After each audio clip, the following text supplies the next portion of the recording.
오늘 거룩한 주일 예배 참 잘 오셨습니다. 하나님 아버지의 크신 은혜와 평강과 축복이 우리 모든 성도님들 한 분 한 분 위에 가정과 모든 삶 속에 충만하게 함께 하시길 예수님의 이름으로 축복합니다. 우리 서로 사랑합니다. 축복합니다. 인사 나누겠습니다.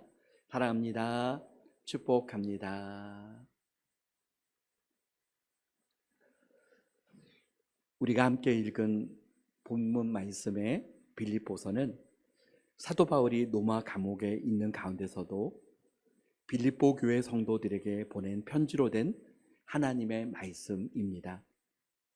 빌립보 교회는 어떤 교회입니까? 사도행전 16장에 보면 사도 바울이 기도하고 계획하는 가운데 소아시아에 가서 복음을 전하려고 했습니다. 그런데 성령께서 막으셨습니다. 그때 사도행전 16장 9절에 밤에 환상이 바울에게 보이니 마게도냐 사람 하나가 서서 그에게 청하여 이르되 마게도냐로 건너와서 우리를 도우라 하거늘. 하나님께서 주시는 그 환상, 마게도냐 사람이 자기들에게 건너와서 도와달라라고 하는 그 모습을 보고 즉시 순종하여 바울과 그 일행이 마게도냐로 건너가서 빌립보에 이르게 되었습니다. 그곳에서 누디아를 만났고 그녀에게 복음을 전했고 그 가정이 예수님을 믿게 되었습니다. 누디아의 그 집에서 가정교회가 시작되었습니다. 사도 바울이 빌립보에서 옥에 갇혔을 때 그곳에서 복음을 전하다가 성령의 은혜로 감옥의 간수와 또 그 가정과 또 많은 사람들이 예수님을 믿는 역사가 일어났습니다. 그 가운데 빌립보 교회가 더욱 세워져 나갔습니다. 사도 바울은 빌립보서 4장 1절의 말씀을 보면 빌립보 교회의 성도들을 얼마나 사랑하고 있는지를 1절의 말씀을 통해서 표현하고 있습니다. 그러므로 나의 사랑하고 사모하는 형제들, 나의 기쁨이요 면류가 아닌 사랑하는 자들아. 여러분, 얼마나 사랑하면 이와 같은 표현을 합니까? 다른 서신서에 보면 사랑하는 형제들아 라고 인사할 때가 있는데, 사랑하는 형제들아 라고 하는 인사보다 더 사랑을 강하게 표현하고 있습니다. 사랑하고 사모한다.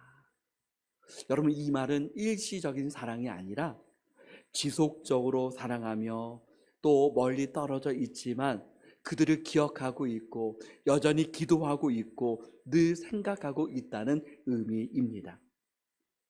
기쁨이요 면류관이다.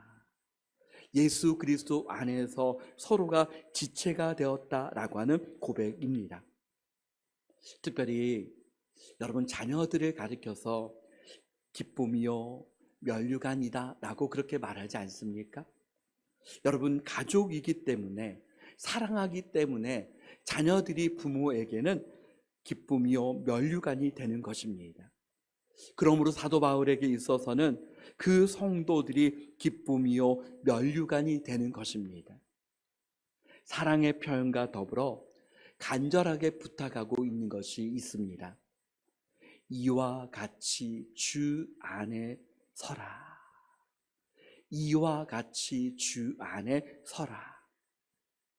세상에서 제일 쉬운 일이 무엇입니까?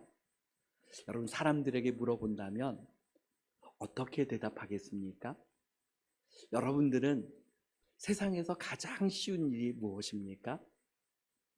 아마도 사람들은 숨 쉬는 것, 걷는 것, 서 있는 것, 또 먹는 것 등등을 표현할 것입니다.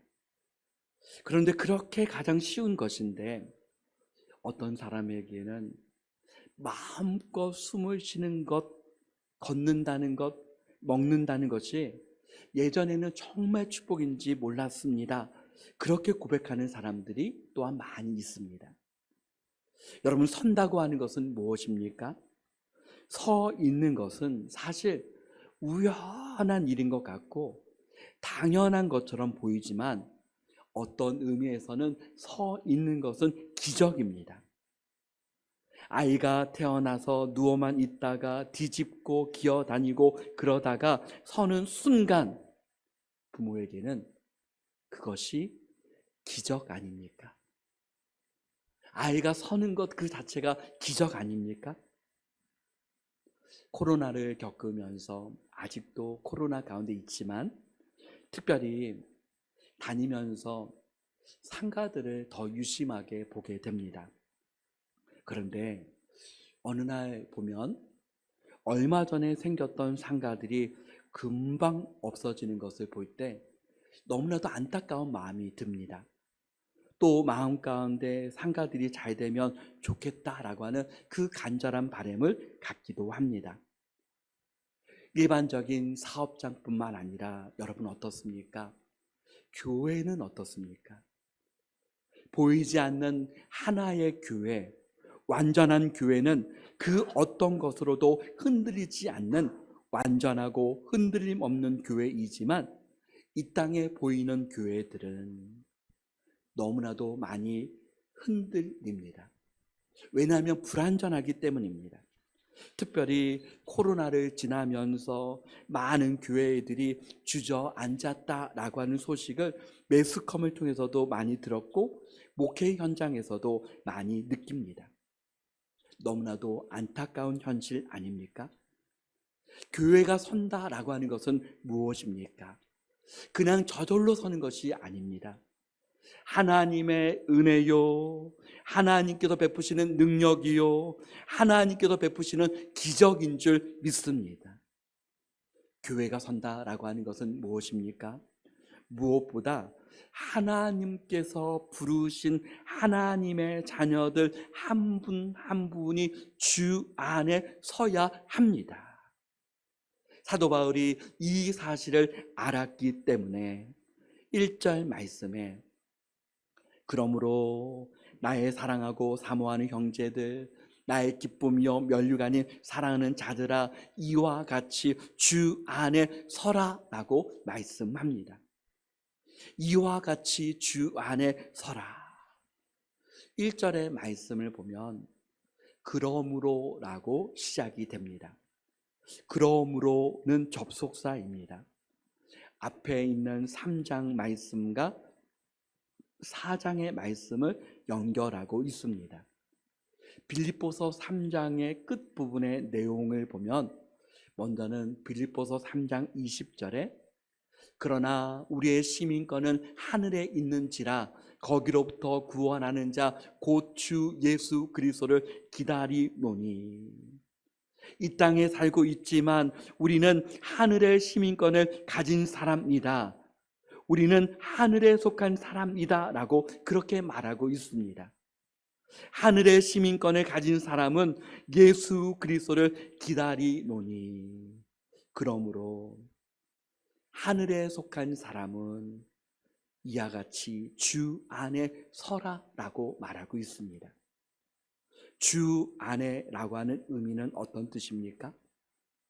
주 안에 있다라고 하는 것은 먼저는 누구에게나 다 주 안에 있는 것이 아닙니다. 주 안에 있다라고 하는 것은 먼저는 구원의 은총이 임했다는 것입니다. 구원의 은혜가 임한 사람이 주 안에 있는 것입니다. 로마서 6장 23절 말씀에 죄의 삭은 사망이요 하나님의 은사는 그리스도 예수 우리 주 안에 있는 영생이니라. 우리 주 안에 있는 영생이니라. 예수 그리스도 안에 영생이 있습니다. 구원이 있습니다. 빌립보서 4장 13절은 내게 능력 주시는 자 안에서 내가 모든 것을 할 수 있느니라. 자막을 띄워주세요. 내게 능력 주시는 자 안에서 내가 모든 것을 할 수 있느니라. 주 안에 있다고 하는 것은 하나님께서 주시는 은혜와 힘과 능력을 누리며 살아가는 것입니다. 요한복음 15장 5절 하반절은 어떻습니까? 나를 떠나서는 너희가 아무것도 할 수 없느니라. 주 안에 있는 사람은 예수 그리스도를 떠나서는 안 되는 사람이요, 떠날 수 없는 사람입니다. 본문 말씀에 서다라고 하는 말은 그냥 서는 것이 아니라 견고하게 서 있는 상태를 의미합니다. 견고하게 서기 위해서는 기초가 튼튼해야 합니다. 여러분, 아이가 누워 있다가 엎드려져 있다가 또 때로는 기다가 섭니다. 그런데 계속 서 있기 위해서는, 걷기 위해서 필요한 것이 무엇입니까? 힘이 필요합니다. 힘이 있어야 걷게 됩니다. 힘이 있어야 지속적으로 설 수 있습니다. 견고하게 서기 위해서는 기초가 튼튼해야 하는데, 그 기초는 믿음의 반석이신 예수 그리스도이신 줄 믿습니다. 예수 그리스도 그 위에 설 때에 마태복음 7장 25절 말씀을 우리 다 같이 읽어보겠습니다. 비가 내리고 창수가 나고 바람이 불어 그 집에 부딪히되 무너지지 아니하나니 이는 주추를 반석 위에 놓은 까닭이요. 아멘. 우리의 믿음의 기초를 예수 그리스도 위에 세울 때 바람이 불어도 태풍이 불어도 흔들리지 않습니다. 무너지지 않습니다. 마귀는 우리를 삼키려고, 하나님의 자녀들을 믿음에서 무너뜨리려고 우는 사자와 같이 달려듭니다. 그러나 반석이신 예수 그리스도 안에 견고하게 설 때 무너지지 아니하는 믿음의 사람들로 서게 되는 줄 믿습니다. 예수 그리스도 안에 서는 것은 또한 말씀 위에 서는 것입니다. 하나님은 여호수아에게 말씀합니다. 여호수아서 1장 7절 8절 말씀을 우리 한 목소리로 천천히 한번 읽어보겠습니다. 오직 강하고 극히 담대하여 나의 종 모세가 내게 명령한 그 율법책을 다 지켜 행하고 우로나 좌로나 치우치지 말라. 그리하면 어디로 가든지 형통하리니 이 율법책을 내 입에서 떠나지 말게 하며 주야로 그것을 묵상하여 그 안에 기록된 대로 다 지켜 행하라. 그리하면 내 길이 평탄하게 될 것이며 내가 형통하리라. 아멘. 우로나 좌로나 치우치는 원인이 무엇입니까? 말씀 위에 굳게 서지 못했기 때문입니다. 그러나 말씀 위에 굳게 서면 우로나 좌로나 치우치지 않는다라고 말씀합니다. 그리하면 이 율법책을 내 입에서 떠나지 말게 하고 주야로 그것을 묵상하여 그 안에 기록된 대로 다 지켜 행하라. 그리하면 내 길이 평탄하게 될 것이며 내가 형통하리라. 이와 같이 주 안에 서기 위해서 구체적으로 어떻게 해야 합니까? 첫째는 같은 마음을 품으라입니다. 2절 말씀에 내가 유오디아를 권하고 순두개를 권하노니 주 안에서 같은 마음을 품으라. 유오디아 순두개는 빌립보 교회에서 아름답게 쓰임받았던 일꾼들이었습니다. 그런데 어느 순간 유오디아와 순두개의 마음이 서로 간에 나뉘었습니다. 사도 바울은 유오디아와 순두개에게 권합니다. 같은 마음을 품으라. 같은 말, 같은 마음, 같은 뜻으로 같은 목적을 가지고 뜻을 같이하여 같은 곳을 바라보라입니다. 사랑하는 성도 여러분, 주님의 몸된 교회의 우리 모든 성도님들이 같은 마음으로 나아가는 가운데 견고하게 서는 은혜가 임할 줄 믿습니다. 두 번째는 도라입니다. 교회 공동체의 정체성은 무엇입니까? 하나님께 부름받은 사람들의 공동체입니다.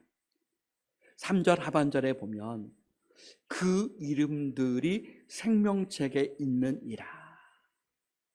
예수 그리스도를 믿고 하나님의 부르심을 받은 사람들은 하나님의 생명책에 기록된 사람들이다. 사랑하는 성도 여러분, 하나님의 생명책에 기록된 사람들이 멀리 있는 사람이 아니라 바로 저와 우리 모든 성도님들 한 분 한 분의 이름이 하나님의 생명책에 기록된 줄 믿으시기를 축복합니다. 그러므로 혼자가 아니라 함께 동역하며 나아가는 공동체가 교회입니다. 함께 도우라. 전도서 4장 12절 말씀에 한 사람이면 패하겠거니와 두 사람이면 맞설 수 있나니 세 겹줄은 쉽게 끊어지지 아니하느니라. 서로 도우라. 그 가운데서 견고하게 서는 은혜가 임합니다. 세 번째는 5절 말씀에 보면 너희 간영을 모든 사람에게 알게 하라. 간용은 어떤 뜻이 있습니까? 온유함, 인내, 순복하다, 용서의 의미가 있습니다. 예수님께서는 모든 사람에게 완전한 간용을 베풀어 주셨습니다. 예수 그리스도의 십자가 사랑으로 참 용서함을 주셨습니다. 우리 모든 주님의 자녀들은 예수 그리스도를 닮아가는 것이 간용을 알게 하는 것입니다. 그러므로 우리가 힘써야 할 것은 예수 그리스도를 믿고 알아가며 예수 그리스도를 닮아가는 것입니다. 네 번째는 아무것도 염려하지 말고 하나님께 아뢰라. 우리 본문 6절을 한번 다 같이 읽어보겠습니다.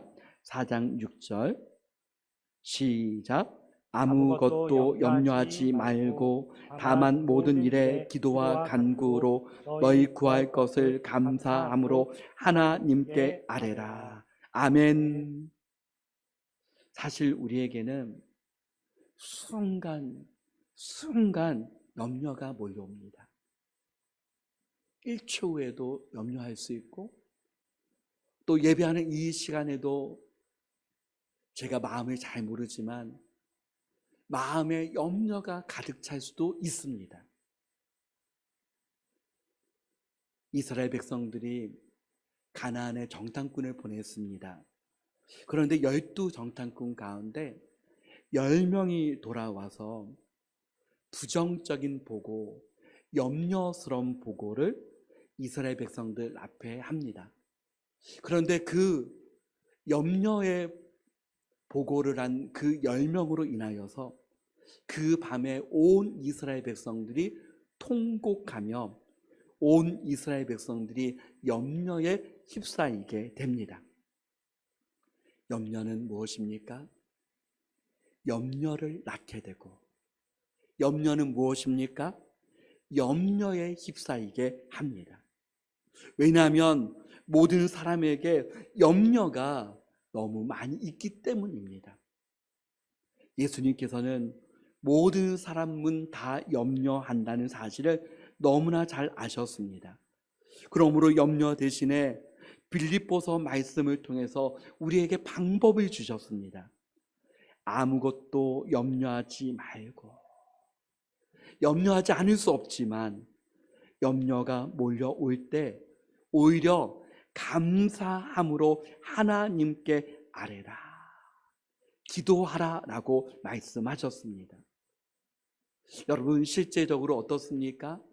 여러분, 우리 삶 속에 염려가 몰려오는 순간 그냥 그대로 있으면 염려가 또 염려를 낳아서 내가 어느 순간 염려에 휩싸이게 됩니다. 그러므로 염려할 때 그때 바로 기도하시기 바랍니다. 하나님, 저에게 이와 같은 염려가 몰려옵니다. 주님 도와주시옵소서. 주님 함께하여 주옵소서. 주님 인도하여 주옵소서. 나의 이 모든 기도 가운데 하나님의 응답을 기다립니다. 하나님을 바라보고 하나님께 기도하는 것입니다. 그러면 7절 말씀에 약속하셨습니다. 모든 지각에 뛰어난 하나님의 평강이 너희 마음과 생각을 지키시리라. 기도하면 하나님의 평강이 임합니다. 마음과 생각을 지켜주십니다. 하나님이 함께하여 주십니다. 기도는 우리로 하여금 흔들리지 아니하고 주 안에 견고하게 서게 하는 줄 믿습니다. 5번째는 하나님의 말씀대로 믿음으로 살아가기를 힘써야 합니다. 우리 4장 8절을 한번 다 같이 읽어보겠습니다. 끝으로 형제들아 무엇에든지 잠대며 무엇에든지 경건하며 무엇에든지 오르며 무엇에든지 정결하며 무엇에든지 사랑받을 만하며 무엇에든지 칭찬받을 만하며 무슨 덕이 있든지 무슨 기름이 있든지 이것들을 생각하라. 아멘. 무엇에든지 모든 일에 있어서 우리 모든 삶의 영역에 있어서 하나님 살아 계심을 믿고 하나님의 말씀이 진리임을 믿고 믿음으로 살아갈 때 주 안에서 견고하게 서게 됩니다. 6번째는 끊임없이 견고하게 서기를 힘쓰는 것입니다. 견고하게 서는 것은 한 번이 아니라 끊임없이 힘써야 합니다. 왜냐하면 순간 내가 섰다라고 하는 순간 넘어지는 순간이기 때문입니다. 내가 이제 섰다라고 하는 순간이 넘어지는 순간입니다. 그러므로 끊임없이 서기를 힘써야 합니다. 어떻게 서야 합니까? 9절 말씀은 이렇게 말씀합니다. 우리 9절을 같이 읽어보겠습니다. 너희는 내게 배우고 받고 듣고 본 바를 행하라. 그리하면 평강의 하나님이 너희와 함께 계시리라. 아멘. 끊임없이 주님은 말씀합니다. 너희는 내게 배우고 받고 듣고 본 바를 행하라. 그리하면 평강의 하나님이 너희와 함께 계시리라. 사랑하는 성도 여러분, 세상 한가운데서 흔들릴 때가 얼마나 많이 있습니까? 넘어질 때가 얼마나 많이 있습니까? 주 안에 이와 같이 서시는 하나님의 사람들 한 분 한 분 다 되시길 예수 그리스도의 이름으로 축복합니다. 아멘.